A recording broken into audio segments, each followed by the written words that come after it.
colegas vereadoras, vereadores, primeiro eu quero aqui fazer um agradecimento aos nobres colegas, os que assinaram junto essa homenagem.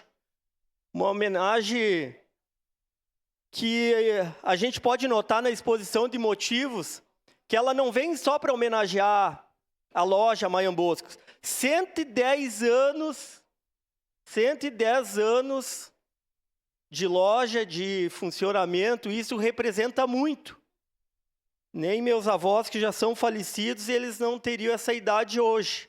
Então, a gente vê quanto de história tem e mais, quanto representa para Caxias do Sul na questão cultural, na questão central e de ajuda na questão a nível de identidade de município. Eu lembro muito bem, não poderia deixar de falar, no meu tempo de ensino fundamental, eu não lembro a série, senão eu vou mentir, mas ficou marcado na minha memória.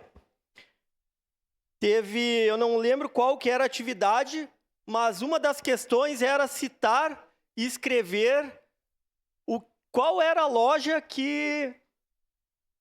qual era o comércio ou a loja que nós tinha lembrança em Caxias do Sul. Eu lá naquela época, veio Maian Bosco na minha cabeça. E por que eu lembro até hoje? Porque eu errei na época o português, a escrita. Eu lembro como se fosse hoje, eu escrevi Maian Bosco com I.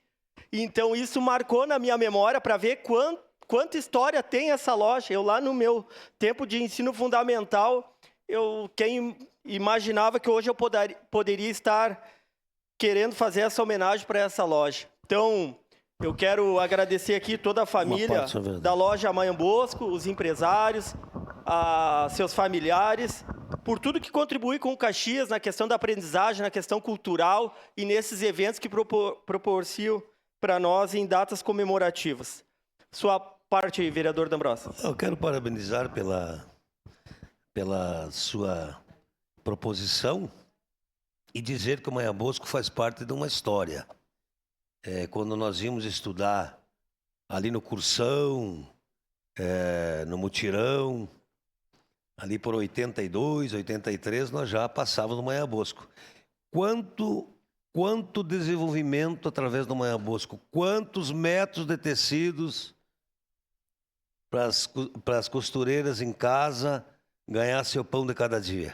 Então, uma bela homenagem ao reconhecimento de que, apesar da evolução dos tempos, né, de tantas compras que hoje se faz via internet, nós temos o Maian Bosco vivo e atendendo uma população e ajudando a desenvolver uma cidade. Parabéns pela proposição. Obrigado, colega vereador D'Ambrosio. Já fica o convite aqui para os nobres colegas. A homenagem será no dia 22, agora de setembro, em uma segunda-feira. E quero deixar um abraço, então, para o Pedro Sebe, que vem tocando a Maian Bosco, aí, quarta geração da família. Era isso, senhor presidente. Muito obrigado. Obrigado, vereador Petrini. Com a palavra, vereador